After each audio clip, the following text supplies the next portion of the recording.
Welcome to A Bridge, the podcast brought to you by Nard and Pat Alphonse. On this show, we will discuss topics ranging from lifestyle, sports, entertainment, and events that shape our lives. None of this would be possible without S.STREET Media, so please hit the subscribe button, like, and share.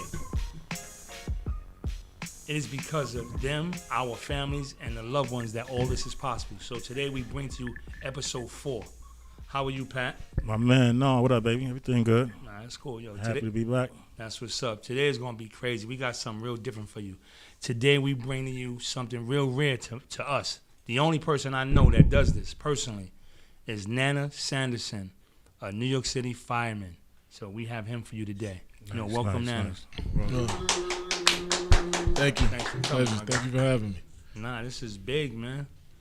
Like, wow, like you a fireman, Duke. Like, Yeah, it's serious. crazy. Like, I think about it like that too. It's crazy. yeah, it's like every child's dream. Like from where we come from, man. We talk about it's hoops, it's baseball, it's basketball, it's football, some type of athletic. You know, that's what joint. And you also had a love for the game, but like, you know, it's their dream to play basketball or to play professionally when they grow up. At what age did you pivot and want to become a firefighter? I think when I was in college, I don't remember when exactly, but basketball, I mean, it wasn't happening. And I loved the game, but I didn't, and I realized from watching like one of my best friends who ended up going to the NBA that I didn't have the same motivation. Okay. You know? Okay. Like, Which friend is that? Gary Forbes. Oh, Gary Forbes. Okay. So, cool. like, you know, watching the way he worked, like he really worked, you know what I mean? Yeah, he had a stint with Denver for a minute, right? Yeah. So it's dope. Shout out to Gary. Yeah, shout out to G. And I was with him, actually, like before he got in the league, I was with him working out, going up there to Connecticut, helping him work out and stuff like that. And I was there when he got the call, actually. Oh, that's you big, know, that man. he was getting his shot. And but for many years before that, I saw how he grinded and worked so hard to get to that point. It's a serious grind, but I mean the grind gotta be tough for what you do too. Absolutely. So at that point, that I transitioned into like, it was a reality. It hit me that, you know, I love the game, but it's not my passion. Okay. You know what I mean? And it wasn't my end all be all. Okay. You know, so even like going through school, playing ball, the Where'd you go college to school situation and everything. I went to Benjamin Banneker Okay. in Brooklyn. And then, funny thing, my senior year, well, Banneker was kind of like Duke, our basketball team. Right. You know, we went to the city championship twice. We won it once. And the program was like, it was very structured, organized. We ran plays. Who coached y'all at Banneker? Wendell? Yeah, Wendell was our coach. Shout out to Wendell. I think he played at the Ham. Yeah, he did. Yeah, he played at the Ham. He did. Right. So, you know, we had a very structured program. So even though we were winning, nobody really stood out as like a star at the time. Right. And then Gary had transferred. A few guys who played on, funny, the name was the Bridge, the Brooklyn Bridge. They ended up being the Juice. Okay, Juice All-Stars. Yeah, so a few of those guys Pat. left. Coney Island again. Here we Go, ready Every again. episode, these dudes show up. Yeah, but all the guys that was on the team there were from Fort Greene. Okay. And a couple of us from Bed-Stuy. It was like during the inception of the team. Okay. So a lot of them left. Few of them left. They ended up going to Lincoln, Coney Island. Okay. Gary came back our sophomore year during the end of the season. Won a championship. That was in the B division. We moved up. We were like one of the best teams again. Okay. You know, we won.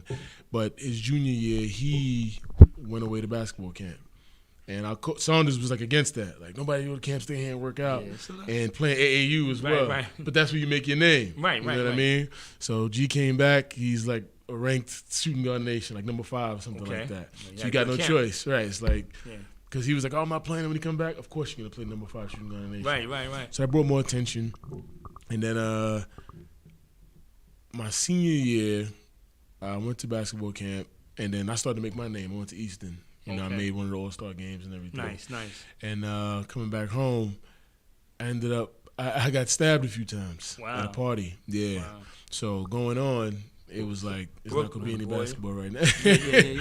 Yeah, so I'm like, I'm home convalescing, and then one day I get a call from Bill Musto. He was at Farmington at the time. Okay. And he used to be at JUCO.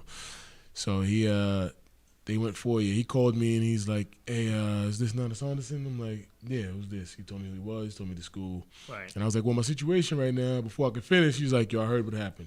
I already know, and I know you didn't sign for any scholarship or anything like that yet, and there's no schools that's going to take you right now, but I'll take you. Okay. At the time, I'm like, shout out to him. Yeah, I mean, you know, they got their interest. Yeah, they got the interest.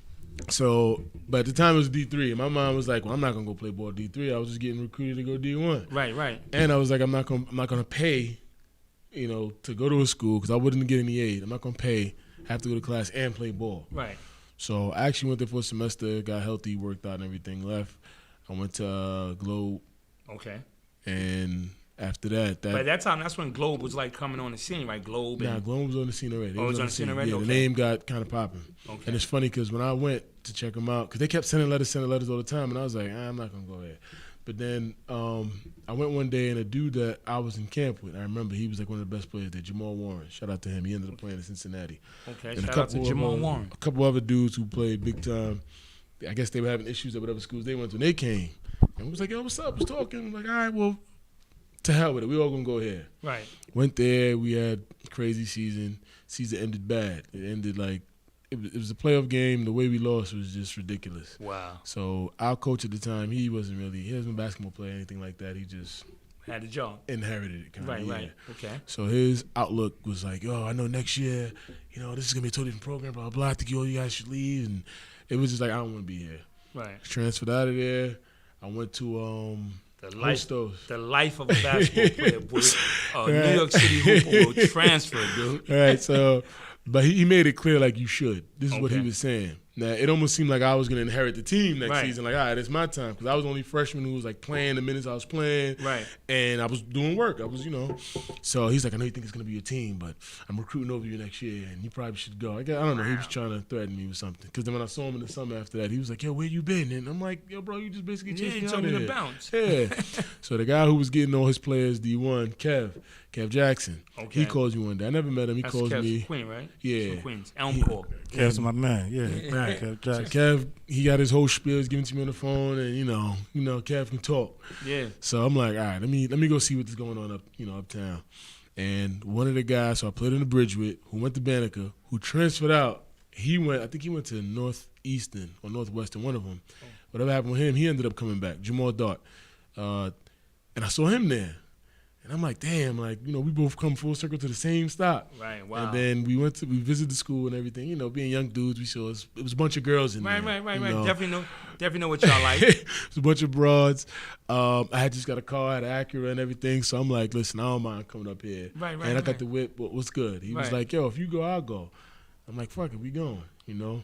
And now Kev and coach at the time, they sold it well. Like, they had D1 coaches coming up there to our workouts and stuff. So I'm like, all right. He had a lot of relationships. Right. I'm like, all right, I'll do this, you know. And the talent that we were playing against, it was like, you're going to be head and shoulders above them. Right. That season ended crazy.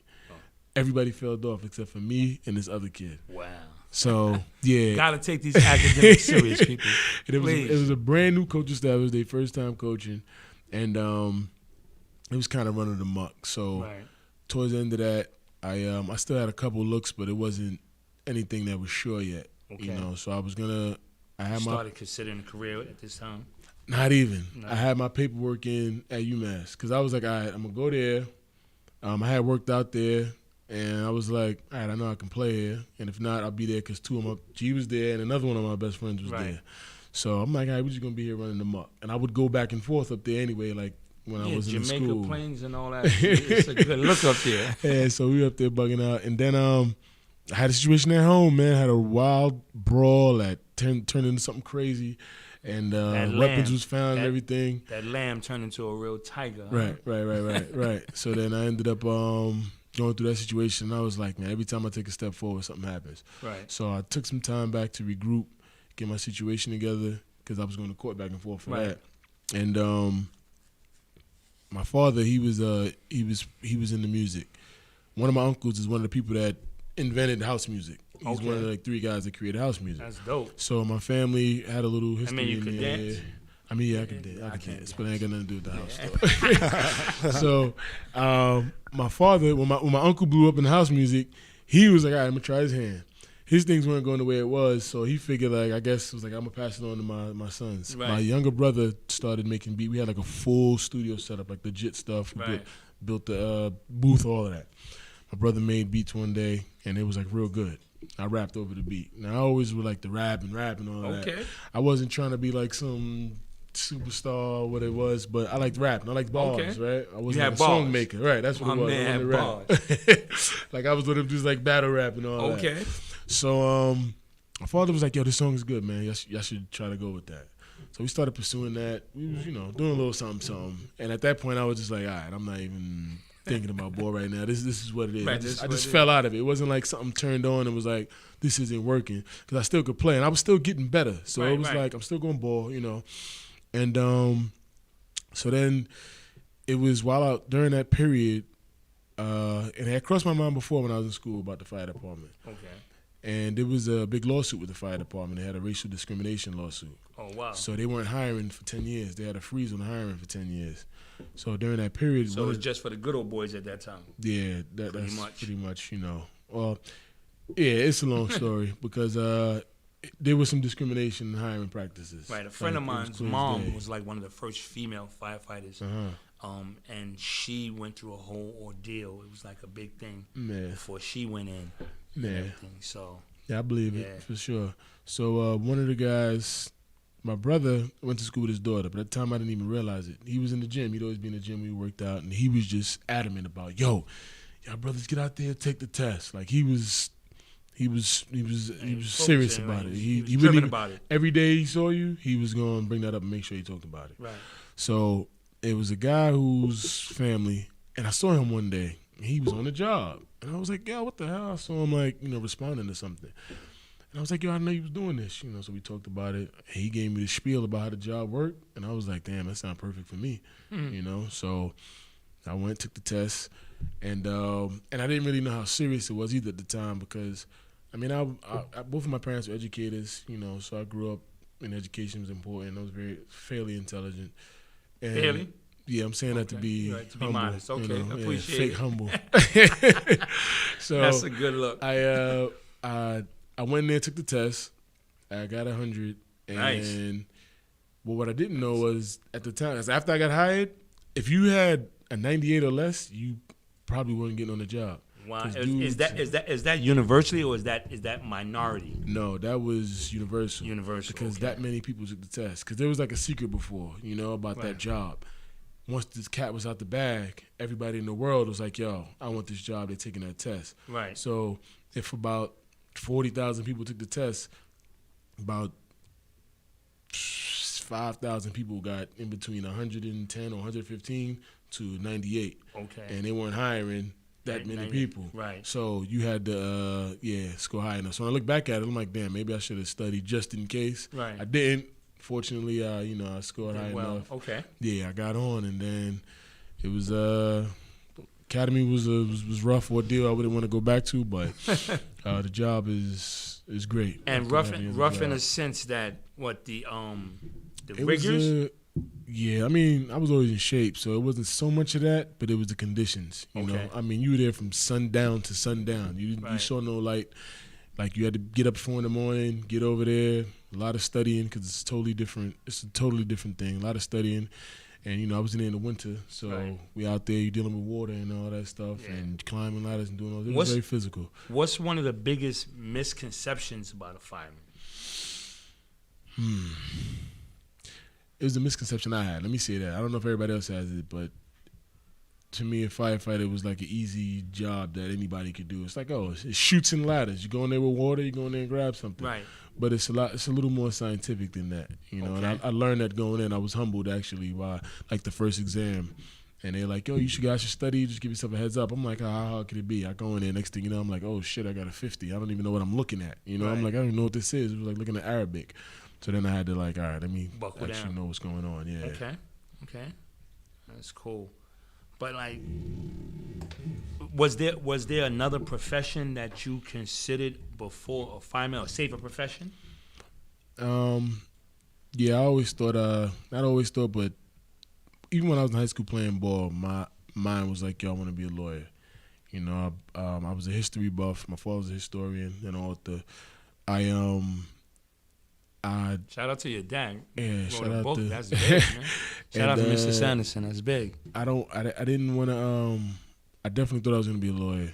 That was like I was set on that. It was like my father thought he was gonna be, one of my uncles thought he was gonna be, and my mom was like, all right, I'm gonna continue this, and I'm gonna. So while I was in school, I was studying legal studies.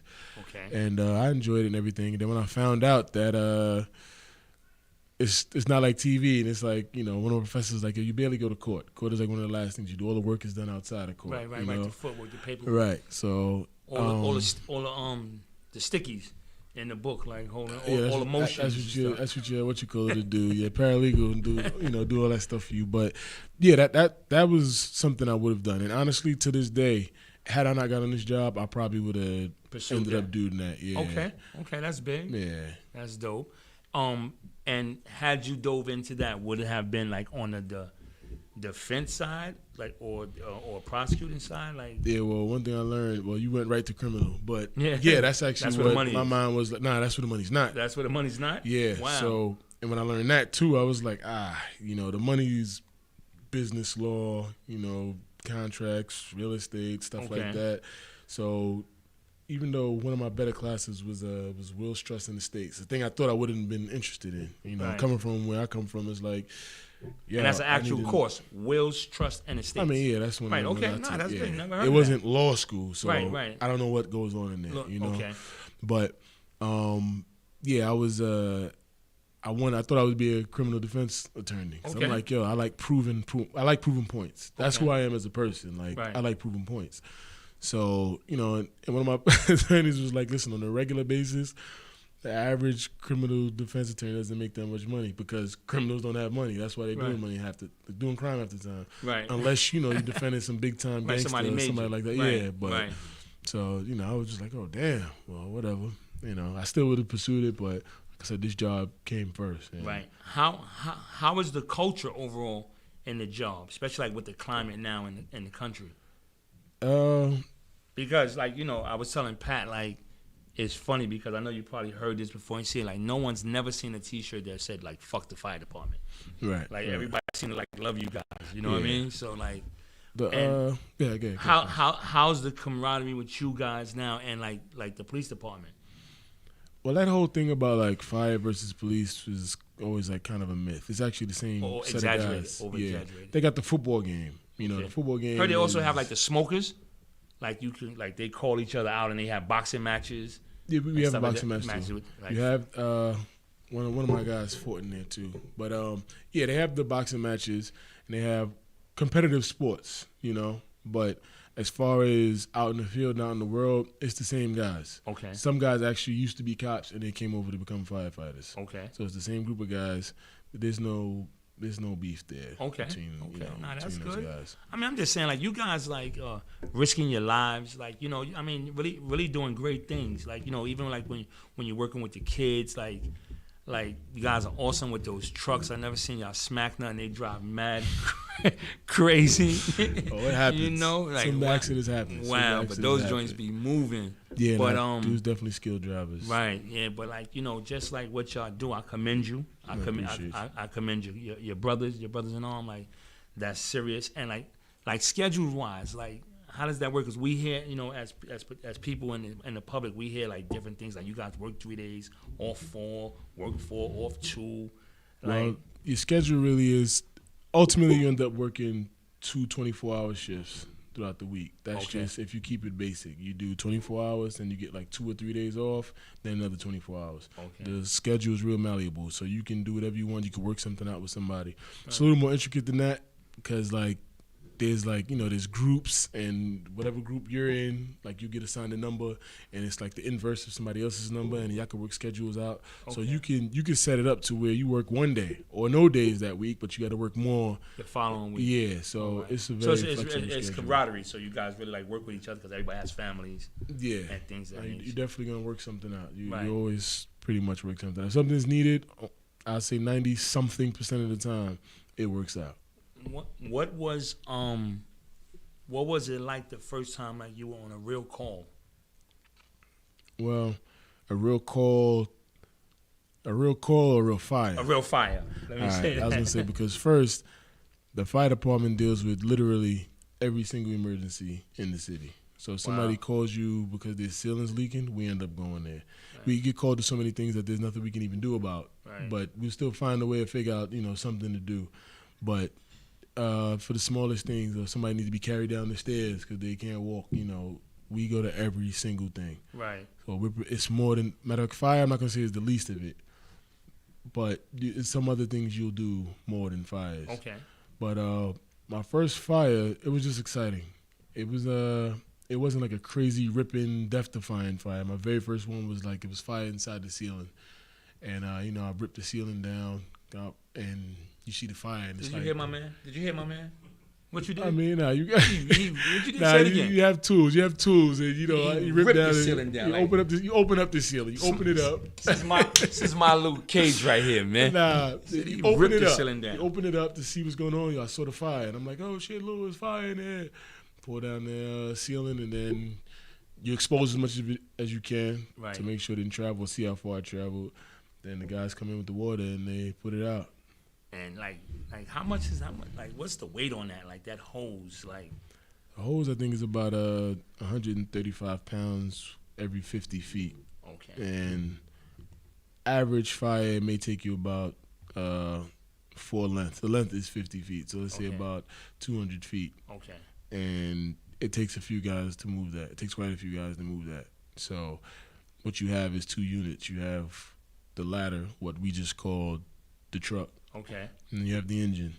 And the engine of the guys with the water. Okay. And the truck of the guys with the tools. So the truck goes in first. They try to locate the fire, victims, and all that stuff. And assist who they can. Right. And then you let them know where it is so that the guys with the water can show up. Because the water's not easy to get in place. So once you get it there, it's kind of stuck there. Right. It takes a lot of guys and it's a lot of weight. So when it finally gets there, it's like, all right, they do the heavy lifting after that. Okay, that's dope. And how many years have you been a fireman? Maybe 5 years. So 5 years? Coming that's up, dope, yeah. man. Like, that's dope.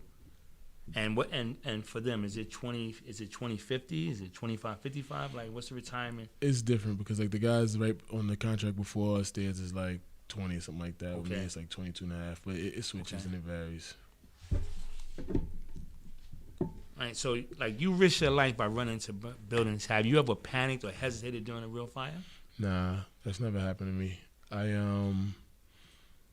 You train a lot for it, and you might even have a false sense of invulnerability. Like, yeah, listen, when you're young, you feel like I'm never gonna die.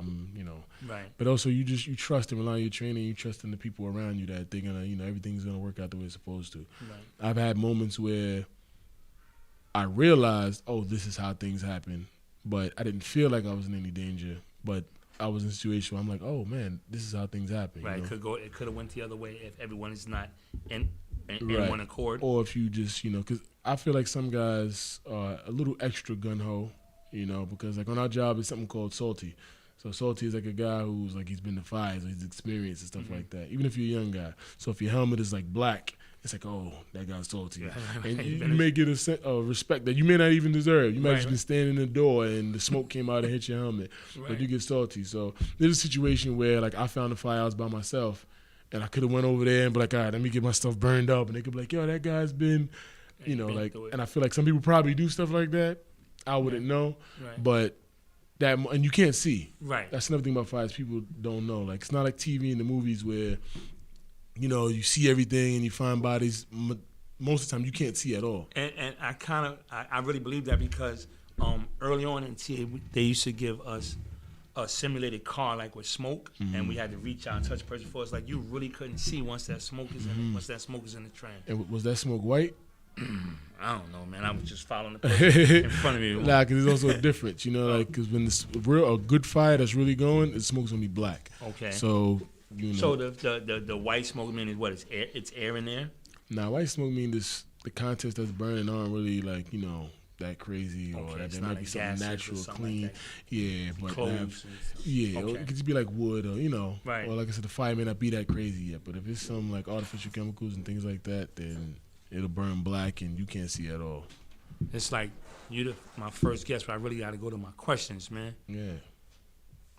So it's like what do they say? What do they say about firefighters? Like, what are the myths about you guys? Like, what's some of the biggest myths that you've heard said about you guys? I don't think I've heard any myths. Any myths? Everything's been. Anything you heard positive is true. Yeah. Okay. Yeah, anything positive you heard is true. What does your training regimen consist of? Like What? being in now, what do you do in reference to working out? That is up to you, each his own. Like, if a Okay. guy never wants to work out ever again, he doesn't have to work out, but it'll show on the fire floor, Right. or on the job. But we have a lot of training that we do that, they make sure that we do consistently. They'll call you once a week or something like that, or we have to drill amongst ourselves and go over stuff to stay sharp. Because like I said, it's a lot of stuff and people's Right. lives are on the line, so you don't want to go somewhere and it's life or death situation. And next thing you know, it's like, oh, I don't know what I'm doing, or you make a mistake and kill someone. Right. So, I mean, me, I just do my own thing to stay in shape. Okay. Have you ever been injured on a job? Yeah, that happens. You get injured. Yeah. Lugging stuff, right? Yeah, lugging stuff, things fall on you. And all kinds of this stuff. question right here is for all the S.STREET Media female fans. So anybody watching right now, go to S.STREET Media, like, share. You know what I mean? Give me a thumbs up. Really support those guys. Subscribe. But have you ever posed for the fire department calendar? Never. Nah, but you like a model, my dude. Negative. And I will never. I get that question all the time. That's a common question. Yeah, I always get that question. I'm not doing that. But you got guys on the job that's on it crazy. Support to those brothers who do. The brothers. Yeah, okay. Be out there. Okay. How do you condition yourself mentally? It's exciting. So you already, for me, it's exciting. So I look forward to that kind of stuff. I mean, it gets to a point where it's natural. It's just like, all right, I'm going in here to do my thing. Right. You try to read consistently, or it's a good thing to do, to read as much as you can so you can stay sharp, stay focused, and know what's going on. But I'm comfortable when I trust in the people around me and I trust in my training that, the thing that'll most likely happen is I'd get excited. Okay. Pause. So be like, yeah, I'm in there. What's the scariest thing that has happened to you? I haven't had a scary moment really, but what would have been probably the scariest moment is I was in a fire. The whole building was on fire. Actually, that one actually looked like one of them things in the movies, TVs, and like I guess I realized later it was the stairs, but I'm like, what the hell? Like things are falling on my head, heavy, like 60 pounds and better. Wow. You can't really see what it is, but I'm just like, what the fuck is that? I'm thinking the building might be collapsing or something. If the building collapsed, then that's a totally different animal. Wow. That might have been the most dangerous situation that I can say really happened. Now other things might have happened that I didn't see and I wasn't aware of, and I don't know. But that was the only time where I thought, like, I'm like, yo, what's this? Was it a large story building? It was 3-story building. It was like a row frame, a brownstone type building. And the funny thing is that the kid whose house it was, I played ball with him actually, like on the weekend and stuff. Yeah, I had no idea. I came outside across the street and they had us like in a cafe or something. And I'm like, what you doing over here? And he gave me like a look like this. And I said, wait a minute. He's like, yeah. I'm like, damn. But shout out to him, though, and everybody there. Yeah, that fire insurance. He good. Yeah, he was a sneakerhead too, though. So I'm like, yo, I saw your kicks were up there. He's like, yeah. Not his like, sneakers. Yeah. Oh, man, you got to put insurance on that. You got to put insurance on that. Word, for real. Got to go to my questions here, man. Shoot 'em. Because this is serious. I'm like becoming a real journalist right now. You know what I mean? Hey, that dude's just picking me up. Stick-to-itiveness. Yeah, man. So, and being in making your decision, like I know you have probably discussed it with your family and everything. What was your mom or anybody, your sisters, anybody against you being a fireman? Nah, No. I had the full support of everyone. Full support. That's dope. That's dope. Let me see. I mean, you had people who ask questions though, like, "Yo, you sure this?" But as far as my family, wasn't really, How your peers, like the dudes you born with, dudes in your hood, like. I'd say they're proud, They did. Nah, that's dope, man. Like, yo, my man's a fireman. That I'm happens. I'm using that in the club all night. That happens. Sometimes, one time doing? I had to tell one boy, I'm like, yo, stop saying that right away. You know what I'm saying? Stop telling people that's what I do. How you doing? Oh, yeah, that's my man's a fireman. Yeah, out the gate. Man. Yeah, I'm coming in the joint with his helmet. Yeah, this my man. You know, fireman, just in case. You know what I mean? We rocking with that. Like, you kidding me? For real, like, you know. Like, shorty, watch her. Yo, get her. Carry her over, man. You know, later for that. Like, my granddaughter would be hyped. She'd be like, "Oh, you're a fireman." Make your faces. She like, "There's a fireman. He's a black fireman." Yeah. Like, you know what I mean? Because she's mad and inquisitive. They want to know. That's it. So, like, the kids, when they see you, they be like, hype. Especially being black, definitely. Because what happens is, like, before that, my job, I worked in Manhattan, you know, all parts of Manhattan. And I knew Manhattan like the back of my hand. And, you know, growing up at the time, before Brooklyn was gentrified, we hung out in Manhattan. We partied in Manhattan. So, I was like, well, listen, that's where I'm going to go.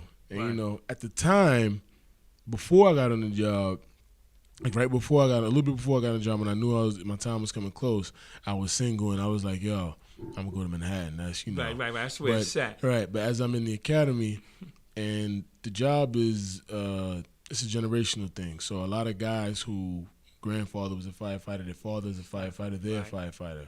So they knew the deal and they knew what the places to work. So I hear everybody talking about, the 15th Division and all of this stuff. And I'm like, found out that's Brooklyn. You got smaller buildings?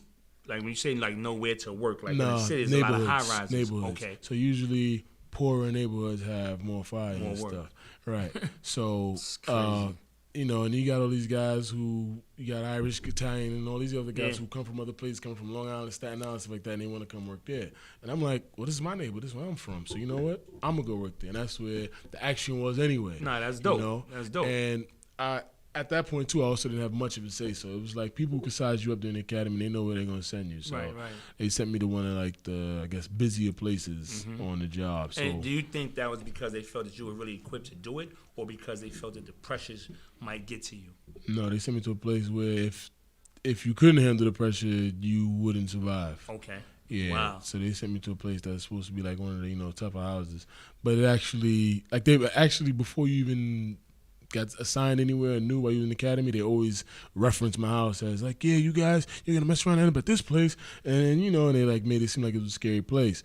But that was the perfect place for me. You know, I couldn't even really see myself working at any other place. Like even with the rough housing or the I guess the tough guy mentality. A lot of macho stuff going on. A lot of machismo, yeah, but it's good dudes for the most part, you know. And then once it's regulated, once they understand that this is what you're here for and this is what you're not going to tolerate. Yeah. You always got to, wherever you go, you got to, you know, I guess put it down and let it be known who you are and stuff like that. But I never really had problems there. That's big, man. Because you got a lot of people, like even in modern day society right now on their jobs, they're miserable. People are bullying them. People are not doing work and leaving work for them to do, you know, stuff like that. Whereas in your job, your profession, like everybody needs to really carry their weight, you know, in order to make everything. Absolutely. You know. So like what is it like when and it's sad though, because even though you're a fireman, but we have to put emphasis on you're a black fireman. It's just like Doc Rivers said the other day, why I just can't be a basketball coach? Why do I have to be a black head coach? Why do I have to be a black coach? I'm a coach. Yeah. You know what I mean? But the society is black and white, no matter how we And that's the way it is. Like when I understand what people are saying sometimes, but you know, I may have a problem with when people say things like that, unless they're making a point when they say it. You know, if they have like didactics behind what they're saying, then I get it. But especially with this job where there were barely any black firemen, you know, for a while. Right, for a period of time. For now, we're coming on and it's like a whole new wave and now the numbers are growing. So I remember like early on, people would, you know, salute and they'd be like, oh, or you know, they'd be like, yo, what the hell is a black fireman? Or they'll look at you and be like, all right, I see you, you know. See you, bruh? Yeah. But and on the low, sometimes they don't want to give it up. Sometimes on the low, sometimes they just straight up. Or the people be like, yo. You know, I'm in Flatbush, so like everything all right there. Like yeah, you know, everything's good here. So, but there's a house that's mostly black. Okay. We work close by them, so we run in with them and stuff. That was, you know, like it was done intentionally to, you know, I guess that's how the captain wanted it there for the neighborhood and stuff like that. Right. Because some of the older people would say like, oh, you know, we got to be seen everywhere, spread us out. But their point is like, nah, listen, you want to, I guess, concentrate. Something the like community. Something like what the police should be doing, putting more people that look like you in these communities. I Have relationships definitely with believe people. that a person should be of the community they service, Right. because then you definitely see the difference in how of the service, and you see the difference in how they treat the people. I think too, like especially like especially like when it comes to the police, like a lot of times the situations become hostile because an individual comes in, he's not from the community, he's not of the community, he doesn't really understand the behaviors of the people, so therefore he has to be a certain way to take charge of the situation, and then it's received wrong, and then it's that conflict, But Most of the time, I think I'm not even gonna say it's received wrong. Maybe sometimes, but wrong? it's just straight up wrong. It's delivered wrong. Okay. Some people don't. Certain people don't see you as a human being, Right. and it's just a certain level of dignity they strip from you. I asked a question the other day. We were having a conversation at work, right? And we're talking about black and white in situations. And I said, they say 75 to 80%. Allegedly, I don't know the numbers. This is what, you always hear numbers. That 75, 80% of police work is done by snitches, right?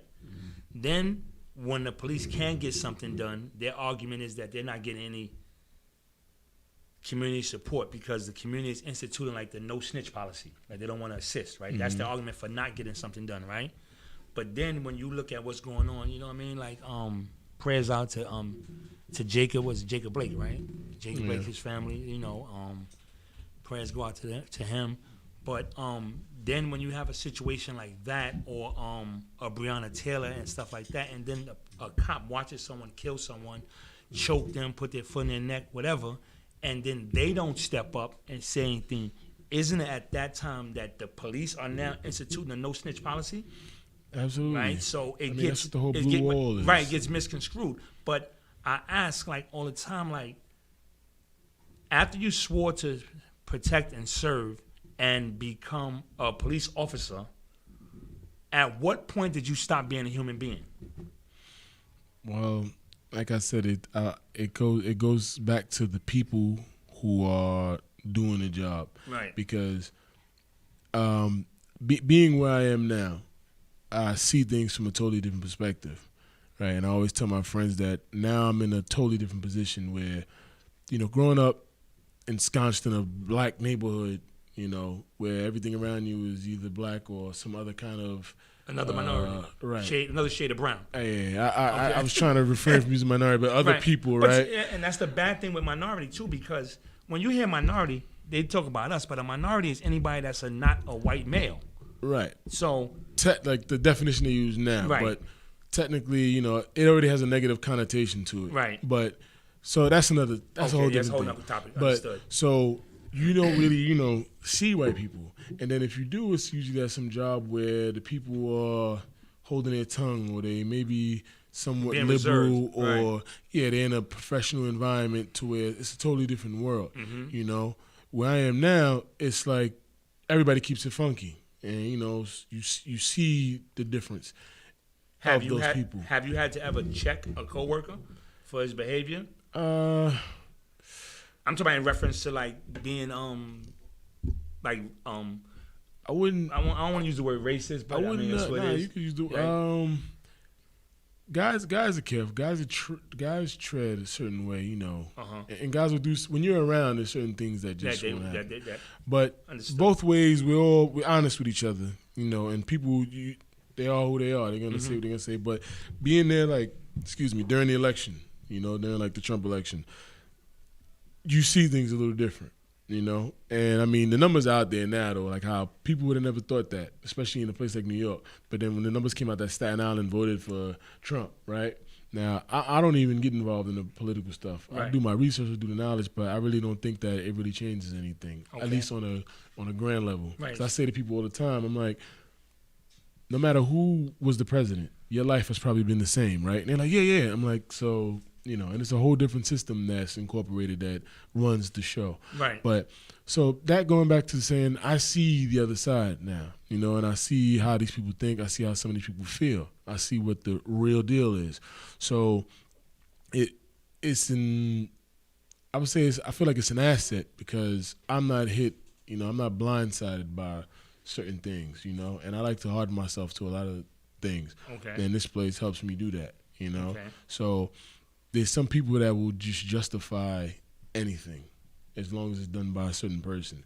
So a person can straight up be in a dead wrong. Yeah, they be having a man crush. That's what I call it. Like, they just want to tolerate whatever this person does. Like, it's cool. And a dude will just justify it because he sees himself. Right. You understand what I'm saying? And that's why I said that people from the community should service their own community, because I know how I sometimes I understand why a brother's doing something, you know, and I can talk to him different. Like, yo, bro, listen.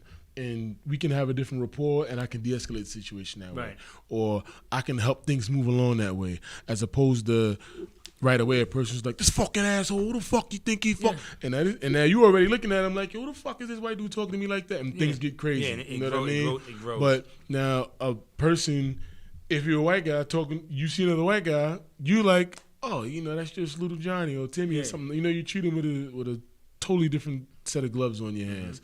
So I don't think that, back to the police, I don't think that it's now that I'm a cop, it's different. No, that thing, it was already there. They are who they are. Some people, they never even came in contact with anybody in the hood or the ghetto until they got a new job. I used to always say, like, it's like sad because like they're not even allowed to police their own community, so they stick them in the hood.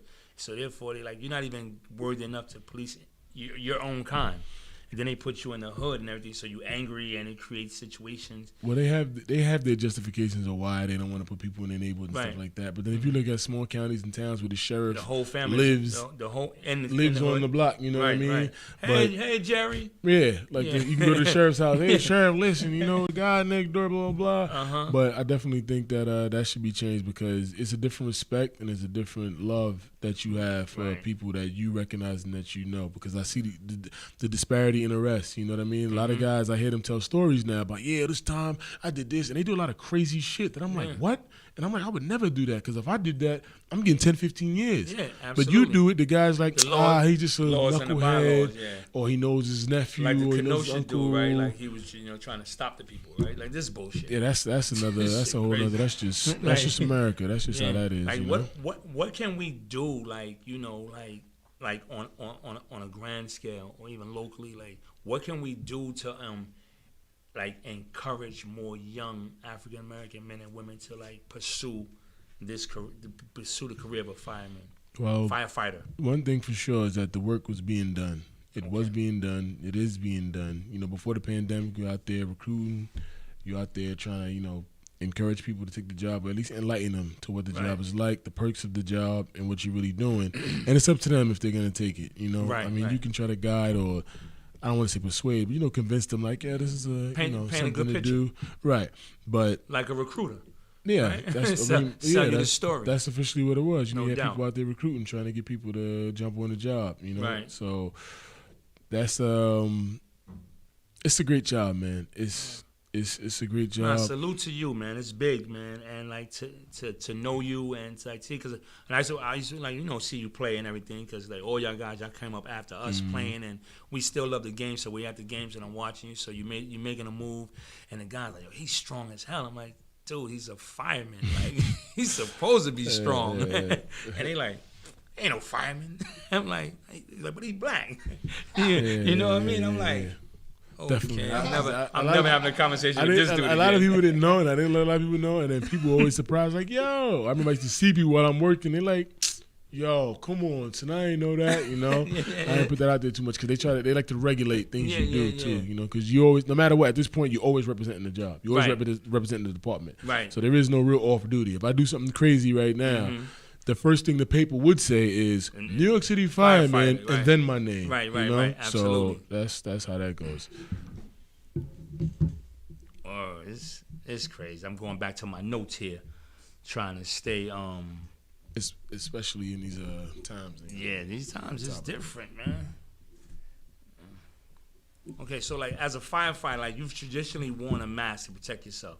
What can you say to our viewers who are watching S.STREET Media? So subscribe, like, and share. Don't forget, people, this is A Bridge, the podcast. I'm so consumed with my guests, man, that I didn't get to shout us out and everything. But shout out again to all the people that are doing the right thing, man, whatever your profession is, man, rooting for everybody that's hustling. Right on. You know what I mean? So, like, what can you say to our viewers about wearing a mask and adhering to the new safety requirements that are in place amid COVID-19? I don't even think I have anything to say about that, man. You know, I mean, Yes, it's just I so much. stuck 'em, yo. It's so much information that's conflicting. And it's Right. If a person was born into this, it'll be easy to just go along identify with with it. But a few people that have been living 40-something years, 50 years, and you feel like they always say, like the world as we know it is coming to an end. Not the world is coming to an end, but the world as we know it. Right. And then you look at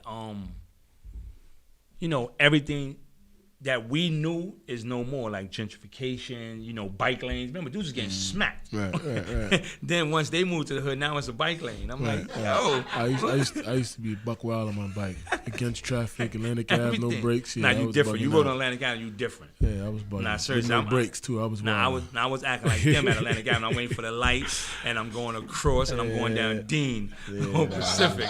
I'm not playing on Atlantic or Eastern Parkway. Didn't play on that. But but again, man, it's a pleasure having you, man. Definitely, I'm definitely hyped. And what we do here, we kind of want to know, like, for you, what is bridging the gap for you? Like, what do you feel bridging the gap is or can be? In just general? Yeah, in general. In general. Bridging the gap between what, as far as like the community, our people? The community, our people, in your life, something that you know that needs to be addressed? I definitely feel like we need to build a community.